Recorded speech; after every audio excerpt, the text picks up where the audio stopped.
I stand frozen at the back of the wedding reception hall, my wine glass trembling between my fingers. 250 elegantly dressed guests fall silent around me, their conversations evaporating like morning dew as Kendra's cutting voice slices through the room. "Well, look who decided to grace us with her presence," she announces, gesturing toward me with her champagne flute. My stepdaughter finally left her little taco truck business to join real society. The crystal chandelier light catches on my simple navy dress, the one I spent 3 paychecks on, hoping to fit in just this once. A mistake, clearly. The light fractures through my wine, casting blood-red shadows across my hand. I search for Tyler across the sea of shocked faces.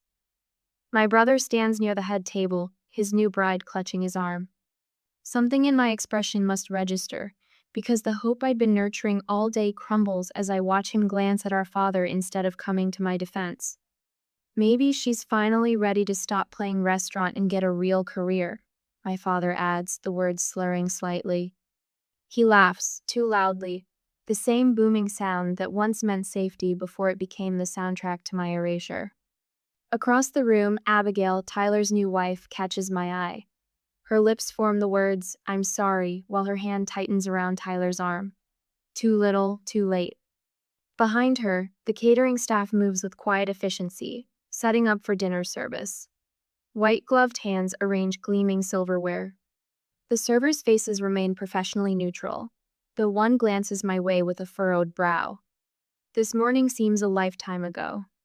Tyler's handwritten wedding invitation had arrived last month, the personal note at the bottom reigniting a hope I thought long extinguished. "I miss you, sis." After 5 years of silence, those 4 words were enough to make me believe reconciliation was possible. I'd spent hours preparing, choosing the perfect gift. A handcrafted copper cookware set that cost nearly a month's profit, practicing cordial greetings in the mirror. "Congratulations, Tyler." "She's lovely." "It's good to see you, Dad." "The venue is beautiful, Kendra."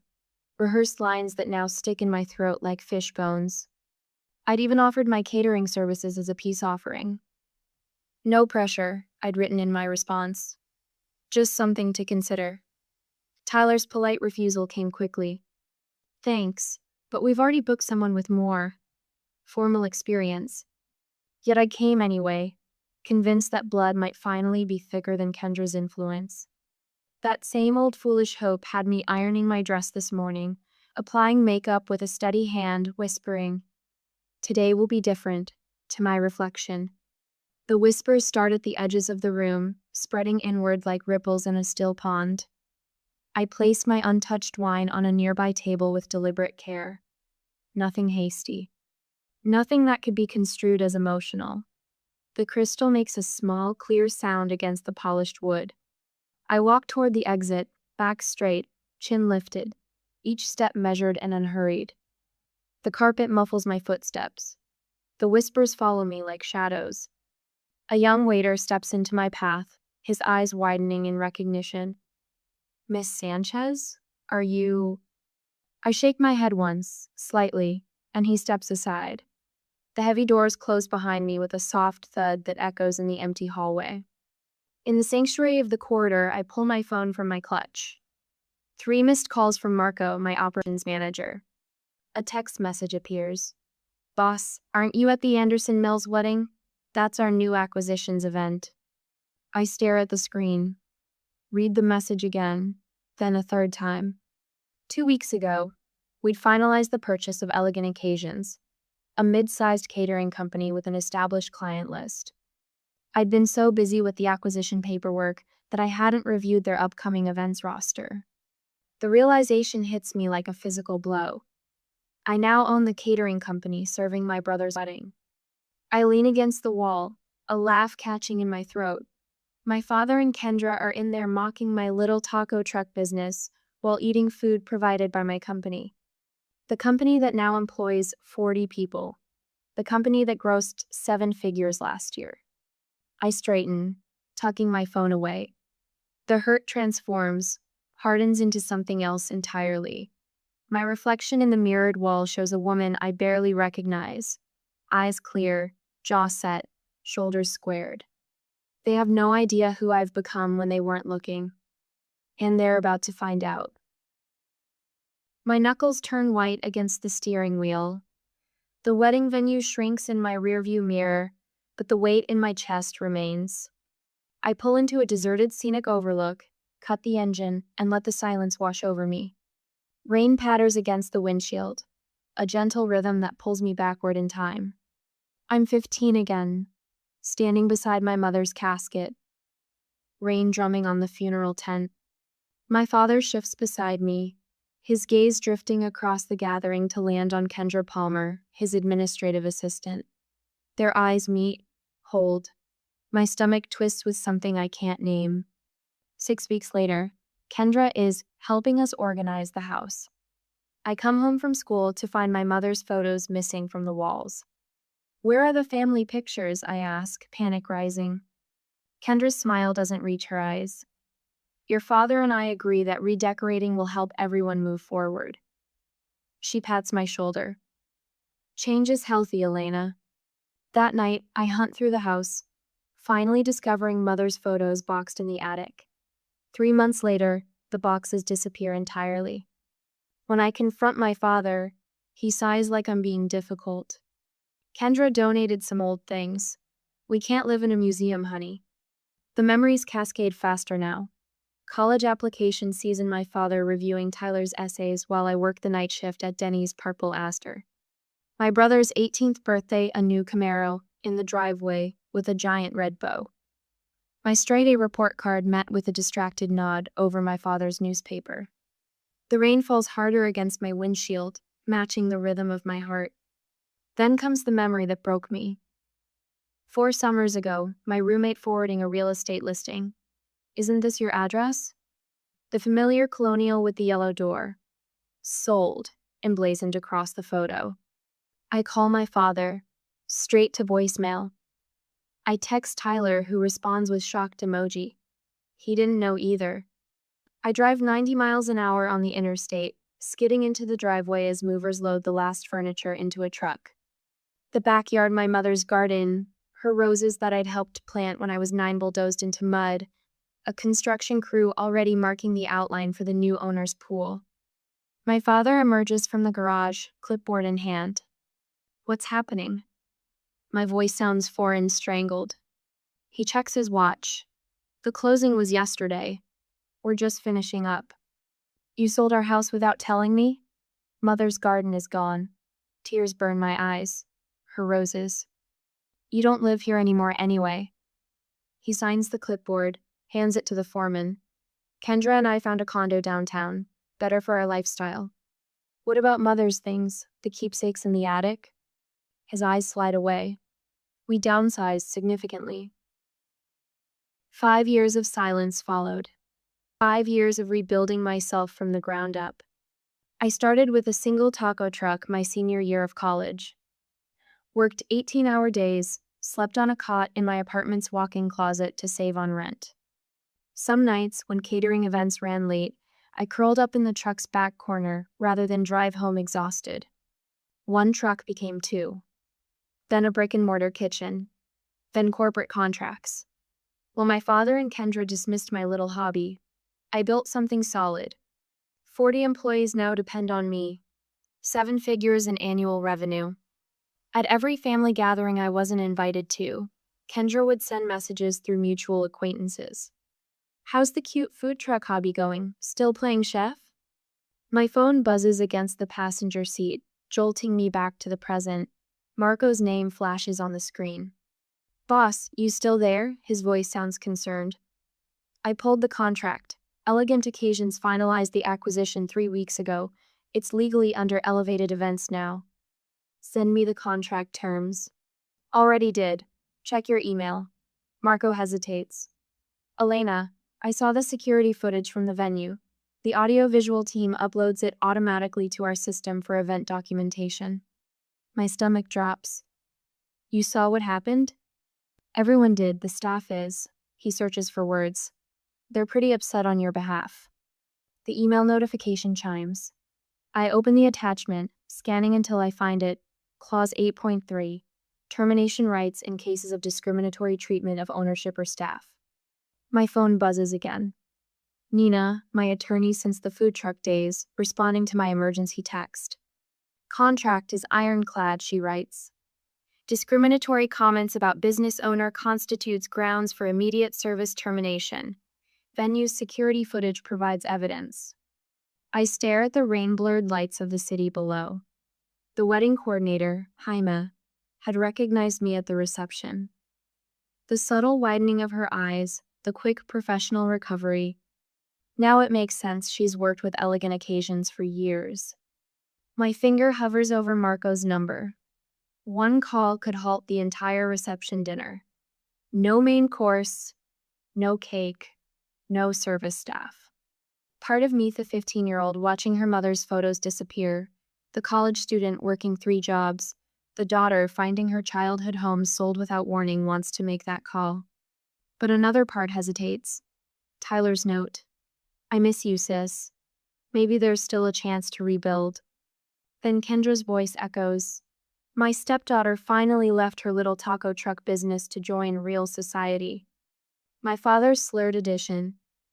Maybe she's finally ready to stop playing restaurant and get a real career. I press the call button. Decision made. Marco, I need you to execute termination clause 8.3. My voice sounds calm, professional. CEO voice. Pack everything. No main course, no cake, no service staff. Silence on the other end. Is that clear? Crystal clear, boss. Marco's tone shifts to business mode. Consider it done. I slide behind the wheel of my Mercedes, hands steady as I reach for my phone. A strange calm washes over me, replacing the humiliation that burned my cheeks moments ago. The screen lights up with another text from Marco. Boss, need instructions. We're fully set up for dinner service. My thumb hovers over the call button. Through the windshield, I can see the reception hall's grand entrance where a server has just stepped outside for a cigarette break. He wears the elegant occasions uniform now, technically. I press call. Elena? Marco answers on the first ring. I thought you were attending as a guest? Change of plans. My voice sounds different, crisp, detached, all CEO. The voice I use in boardrooms when acquisitions are on the table. I need you to execute a full withdrawal. Immediately. Silence on the line stretches for 3 beats. A fuller, you sure? The main course is prepped, cake's already on display. Pack everything.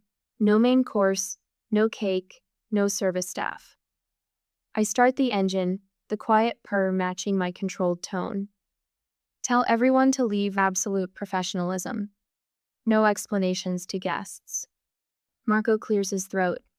This is your brother's wedding, right? Half-brother. The correction slips out before I can stop it. And yes. Another pause. I can picture Marco's expression, the furrow between his brows that appears whenever unexpected complications arise. You got it, boss. Clean exit, 15 minutes tops. His loyalty doesn't require explanation.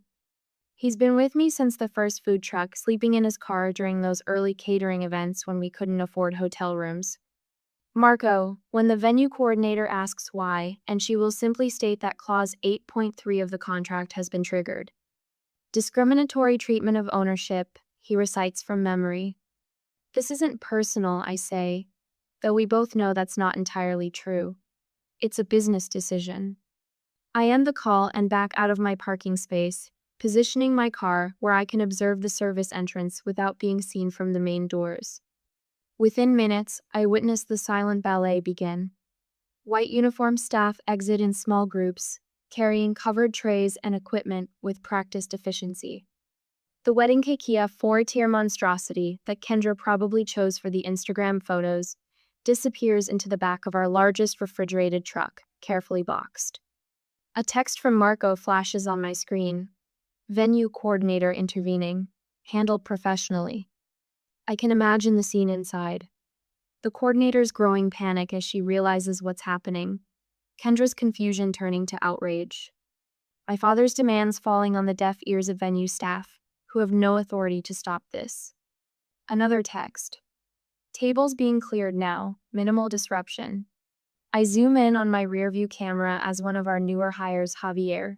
I think his name is, loads the last of the crystal champagne flutes into a padded case. His movements are quick but careful, nothing rushed or dramatic. No one watching would realize this is anything but standard procedure.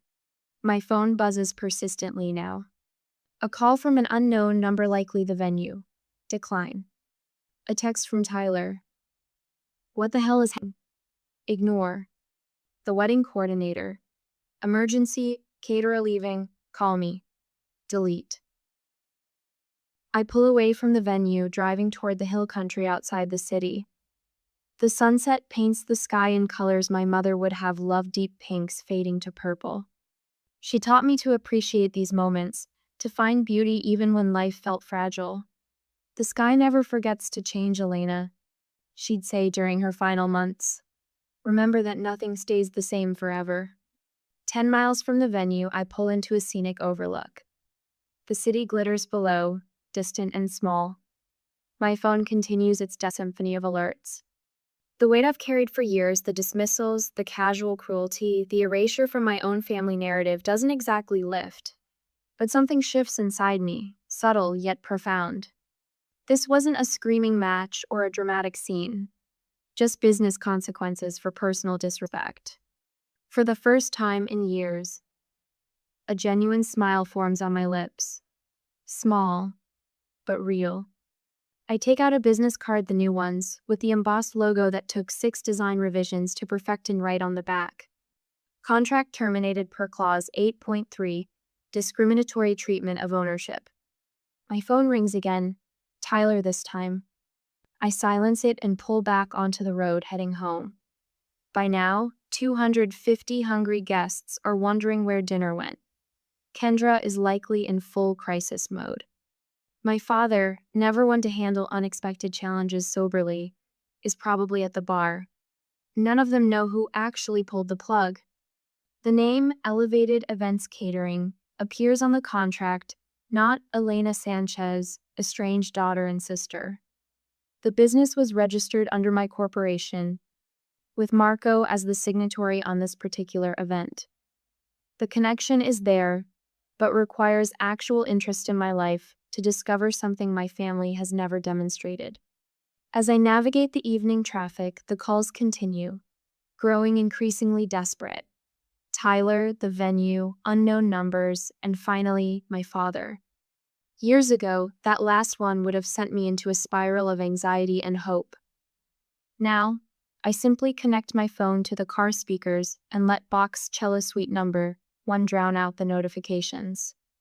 Sometimes the loudest statement is the one made in silence. I turn onto my street, where my condo building rises against the darkening sky. The doorman nods as I pull into my reserved spot. He doesn't know about my evening, about the power shift that occurred without a single raised voice. "Evening, Miss Sanchez," he says, opening my car door. "Everything all right? You're home earlier than you mentioned this morning." "Everything's exactly as it should be, Frank," I answer. And for the first time in a very long time, I mean it. Sunlight streams through my kitchen window, casting honey gold patterns across the marble countertop. The coffee maker hisses and bubbles, a comforting morning ritual untouched by yesterday's chaos. My hands remain steady as I pour the dark liquid into my favorite mug, the one with hand-painted lilies that Mom gave me on my 15th birthday. My phone vibrates against the counter for the 19th time this morning. The screen illuminates with Tyler's name, joining the parade of missed calls and unread texts that began at dawn. I take a deliberate sip of coffee before finally glancing at his message. "Someone sabotaged our wedding. The caterer just disappeared. Dad's lawyer is involved. Call me back." The corner of my mouth twitches. I scroll through the digital avalanche, each message more frantic than the last. Kendra's text glows with barely contained rage. "Your father is furious about the wedding disaster. Good thing you weren't responsible. Wouldn't want to further disappoint him." Even now, she can't resist the barb. I play Dad's voicemail on speaker, his words slurring together like wet cement. Those criminal caterers. Breach of contract. Sue them into the ground. My golf buddy Jeff handles corporate litigation. I silence the phone mid-rant, the calm in my chest surprising me.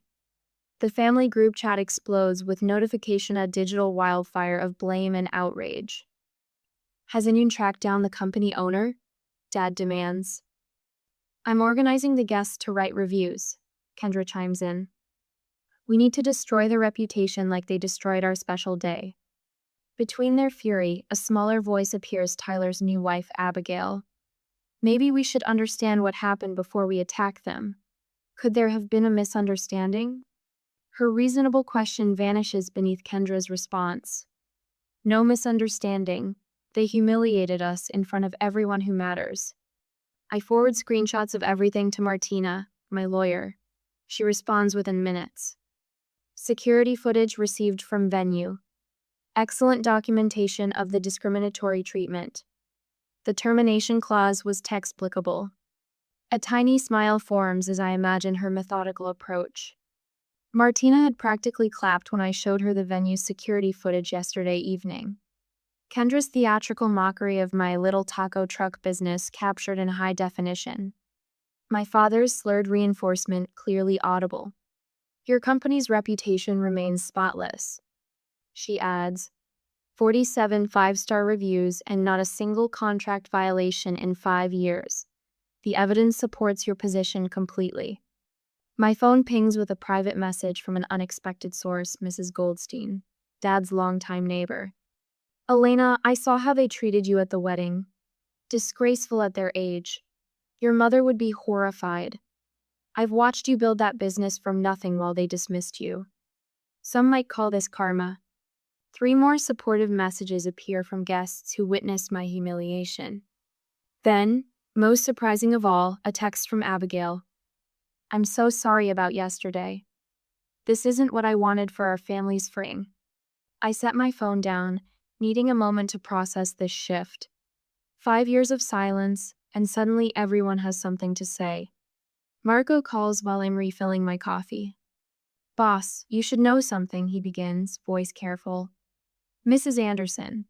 Mills is organizing some kind of review campaign, but it's backfiring. 3 guests from yesterday's event have already called requesting quotes for their own functions. They were impressed with what they saw before. Well, before the service ended. I lean against my kitchen counter. And Kendra has no idea who owns Elegant Occasions? None. Your father's lawyer sent a threatening letter addressed to management. Should I forward it to Martina? Yes, I say, watching a hummingbird hover near my balcony flowers. Send everything. After we hang up, I check the family chat again. The tone has subtly shifted. Someone in aunt perhaps has asked my father if Elena was at the wedding. Another voice questions why the catering staff left so abruptly. The narrative Kendra tried to control begins to fray at the edges. My laptop chimes with an email from Martina containing a draft response to my father's legal threats. The offer: 40% refund, conditional on a signed NDA, and release of all claims. Her note reads, "This acknowledges their inconvenience while maintaining your legal position. They'll take it." I close the laptop without responding immediately. There's no rush. For once, I hold all the cards in this family game. The coffee tastes particularly rich this morning as I gaze out at the city skyline. 5 years ago, I slept in my taco truck to save money. Today, I run a company that makes my father's lawyer nervous. These thoughts should feel like victory. Instead, I find myself wondering if Tyler's new marriage will become another casualty of our family's poisonous patterns. Even now, with everything that's happened, that thought brings no satisfaction. The phone rings again. This time I answer. I study my lawyer's face as she lays out the evidence before my father's attorney, a balding man whose silk tie cost more than my first month's rent. We sit in the sterile conference room of a downtown law office, neutral territory. As you can see, Miranda says, sliding the tablet across the polished mahogany, we have clear video documentation of the client's public humiliation at what was, technically speaking, her own business event. The video plays. Kendra's voice cuts through the room again. My stepdaughter finally left her little taco truck business to join real society. My father's laughter follows. Miranda taps a manicured finger on the contract. Section 8.3 explicitly states termination can occur in cases of discriminatory treatment toward ownership or staff. Miss Sanchez was well within her rights. My father's attorney, Mr. Benson, removes his glasses and pinches the bridge of his nose.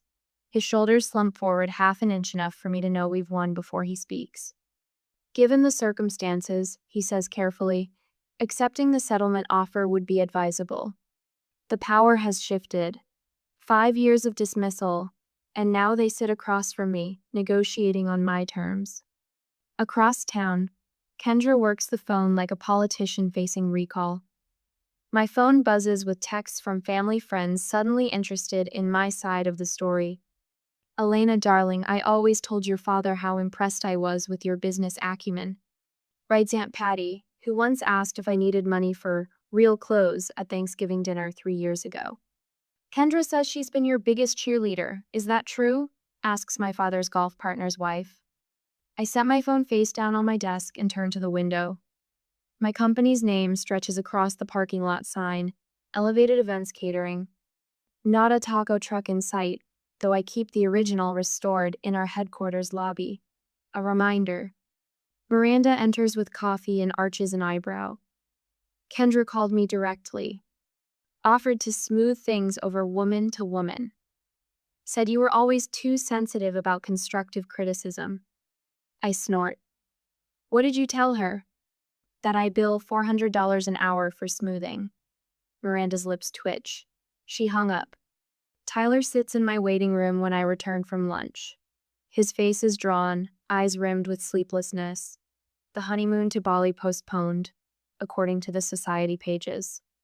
You could have told me, he says when I invite him into my office. I gesture to the leather chair opposite my desk. Would you have believed me?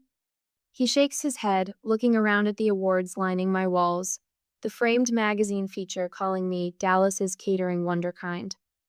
Abigail gave me an ultimatum, he admits. Set boundaries with them, or he trails off, twisting his wedding band. I found photos, he continues after a long silence. In Dad's study, all those pictures Kendra said were lost in the move. His voice catches. Mom holding you at the lake. Your quinceañera. All of them. Hidden, not lost. Something breaks loose inside my chest. Not a dam, more like a single brick dislodging from a wall I've maintained for years. She wanted you to forget her, Tyler says. I let her do that. I'm sorry, Elena. 2 days later, we gather at Miranda's office. My father signs the NDA with a fountain pen that scratches loudly in the silence. Kendra's face remains frozen in fury beside him. The matter is settled, Miranda announces. Elegant Occasions remains under Elevated Events ownership. No further legal claims will be pursued by either party. The incident will not be discussed publicly. The settlement costs me nothing but saves their pride. I didn't want their money. I wanted acknowledgement. The documents contain no apology, but signatures speak their own truth. Kendra opens her mouth. My father touches her wrist in warning. She snaps it shut. Elena, my father begins, his voice uncertain. I stand, gathering my portfolio. The documents cover everything necessary. The words come out steady, professional. I extend my hand. He stares at it for 3 seconds before shaking it briefly. Business concluded. Tyler awaits me in my headquarters 2 weeks later. I give him the tour myself, the industrial kitchens, the tasting rooms, the fleet of catering vans emblazoned with our logo. Jesus, Lena, he whispers, using my childhood nickname for the first time in years. 7 figures, 40 employees, all this while they were. He trails off, staring at the original taco truck displayed proudly in our lobby. While they were telling everyone I was playing restaurant, I finished for him. Yes. He slumps into a chair in my office, running a hand through his hair. Kendra's been moving money, since before the wedding, Dad's retirement accounts, the house equity. I wait, saying nothing. I think that's why she pushed so hard for me to marry into Abigail's family, he continues. Connections, money, it was never about love. And now? Now Abigail and I are looking at houses in Austin. His smile reaches his eyes. Fresh start. Away from all of it. I nod, feeling neither triumph nor vindication, just quiet affirmation of what I've known all along. That sounds healthy. The Anderson Family Charity Gallery, newest client, bustles around me. I move through the crowd in a simple black dress, overseeing my staff with unobtrusive signals. 3 society matrons, who once ignored me at Kendra's garden parties, now compete for my attention. Elena, darling, we must talk about my daughter's wedding. Mrs. Whitfield gushes. I smile graciously and pass her my business card. My events coordinator would be delighted to set up a consultation. Across the room, Tyler and Abigail enter, making their first public appearance since the wedding disaster. Abigail spots me and weaves through the crowd, Tyler following. Beautiful event, she says, genuine admiration in her voice. Your staff is incredible. Tyler hands me a small velvet pouch. Found this in the packing, thought you should have it. Inside lies our mother's silver locket, the one Kendra claimed had been misplaced during the move. The cool metal warms against my palm, a small piece of my history reclaimed. I don't cry, don't gloat, don't need to. I simply stand in my truth, a woman who built an empire while they weren't looking. I stand at the floor-to-ceiling windows of my expanded headquarters, watching the sunset paint the Dallas skyline in hues of amber and gold. The new event space below stretches out in elegant minimalism copper accents, catching the fading light, tables arranged with mathematical precision. My reflection hovers like a ghost against the glass, and for a moment I see my mother's eyes looking back at me. 1 year. That's all it took to transform everything. On my desk, a silver frame holds a recent photo, Tyler and Abigail flanking me at their favorite restaurant, all of us laughing at something Abigail said. Beside it sits another frame, this one holding the business license for Elevated Events Catering. No longer seeking validation from people who refuse to give it, I've found something better. Peace in my own skin. My phone buzzes with a calendar reminder. Dinner with Tyler and Abby, 7:30. Our monthly tradition now, these dinners. Sometimes they're quiet affairs with deep conversation. Other times they're filled with laughter and plans for the future. Always, they're honest. I touch the small pendant at my throat, the only piece of my mother's jewelry I managed to save from the purge. Behind me on the credenza sits a photograph of the memorial garden I planted at my home. Rosemary for remembrance, lavender for peace. All the flowers my mother once tended, now growing again. Your 4 o'clock is here, Marco says from the doorway.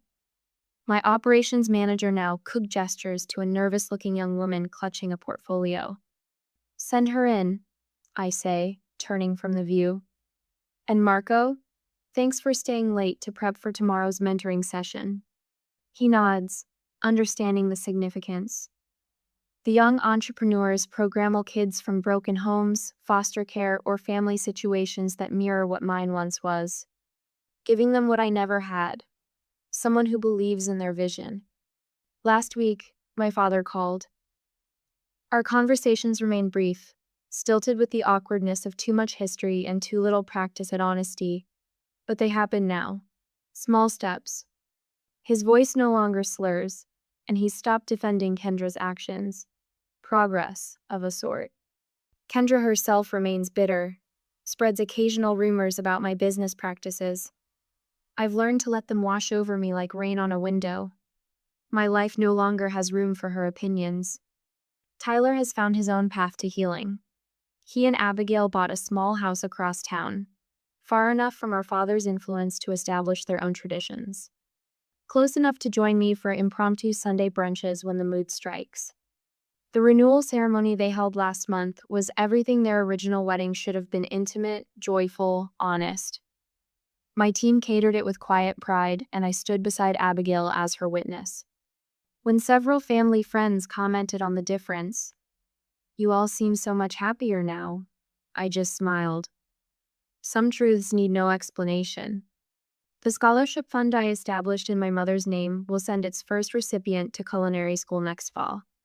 The original taco truck sits in our headquarters lobby, restored in Glamingo, reminder of beginnings and persistence. Employees bring their children to see it. Tell them anyone can build something meaningful if they refuse to give up. Later, after everyone has gone home, I unlock my bottom desk drawer and remove an old photo album. My mother smiles up at me from a faded Polaroid, her arms around 7-year-old me as we make tortillas together, her hands guiding mine, flour dusting our cheeks. "I think you'd be proud," I whisper to her image. Not of the business, but of the trees. Standing up for myself wasn't revenge, it was respect. The bridges I chose not to rebuild weren't failures. They were acknowledgments of foundations too damaged to support anything healthy. I close the album and place it back in the drawer. Through the windows, stars have begun to appear in the darkening sky. I gather my things, turn off the lights, and head out to meet my brother and his wife. My chosen family waits. Some bonds are forged in blood, others in choice. The strongest are built on respect.